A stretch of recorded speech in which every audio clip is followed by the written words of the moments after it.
Friends ఇప్పుడే అందిన వార్త మరో కొత్త పథకం ప్రారంభం. ముఖ్యమంత్రి రేవంత్ రెడ్డి అంటూ లేటెస్ట్ అప్డేట్స్ అయితే రావడం జరిగిందండి.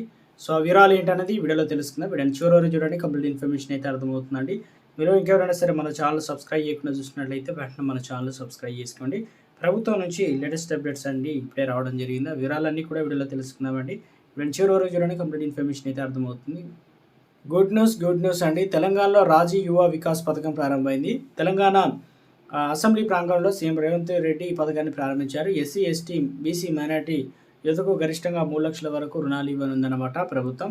అయితే మార్చి 15 నుంచి ఏప్రిల్ 5 వరకు రాజు యువ వికాస్ దరఖాస్తు తీసుకున్నది ప్రభుత్వం. ఏప్రిల్ 6 నుంచి మే 31 వరకు కూడా దరఖాస్తు పరిశీలించి లబ్ధిదారులను ఎంపిక చేయనుంది. తెలంగాణ ఆవిర్భావ దినోత్సవం రోజున రుణాలు మంజూరు చేయనుంది ప్రభుత్వం.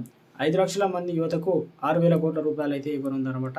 ఈ పథకం కింద ఎస్సీ, ఎస్టీ, బీసీలతో పాటు మైనార్టీ నిరుద్యోగ యువతకు ప్రభుత్వం గరిష్టంగా 3 లక్షల వరకు స్వయం ఉపాధి రుణాలు అయితే ఇవ్వనుంది. కేటగిరీ 1, 2, 3 వారిగా రుణాలు ఇవ్వనుంది ప్రభుత్వం. కేటగిరీ 1 కింద దాదాపు ఏదైతే లోన్ అది ₹1,00,000 నుంచి ఇవ్వనుంది. 80% రాయితీ ఉంటుందన్నమాట. కేటగిరీ 2 కింద 2 లక్షల వరకు రుణం ఉంటుంది, అది 70% రాయితీ ఉంటుంది.